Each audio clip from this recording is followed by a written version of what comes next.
আসসালামু আলাইকুম। আমরা বিএনপি থেকে প্রত্যাশী যে প্রথমত আমাদের খালেদা জিয়া ম্যাডাম, তিনি দেশ নেত্রী, জনগণের নেত্রী এবং একমাত্র বাংলাদেশের আপসহীন নেত্রী, যিনি হাসিনার কারাগার থেকে পার হয়ে বাংলাদেশে আছেন এবং বাংলাদেশের জনগণকে সাপোর্ট করতেছেন।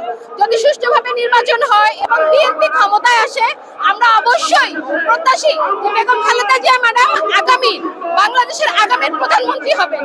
আর যদি তিনি না থাকেন, তার অবর্তমানে হলেও বাংলাদেশের তারেক রহমান দেশ নেতা, ইনশাআল্লাহ উনি দায়িত্বপ্রাপ্ত হতে পারেন। অবশ্যই বারবারে নির্বাচিত বাংলাদেশের প্রধানমন্ত্রী দেশনেত্রী বেগম খালেদা জিয়া বাংলাদেশের প্রধানমন্ত্রী। আমরা বাংলাদেশ জাতীয়তাবাদী ছাত্র দলের পক্ষ থেকে দেশনেত্রী বেগম খালেদা জিয়াকে প্রধানমন্ত্রী হিসেবে দেখতে চাই।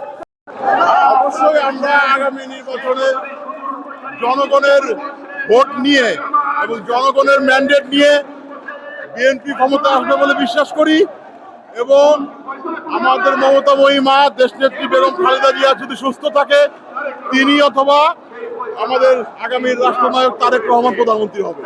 আমাদের এতটুকু আশাবাদী যে দেশনেত্রী বেগম খালেদা জিয়া সুস্থ এবং সফল থাকে, ইনশাআল্লাহ দেশনেত্রী বেগম খালেদা জিয়ার হাত ধরে সরকার গঠন হওয়ার চিন্তা ভাবনা আছে।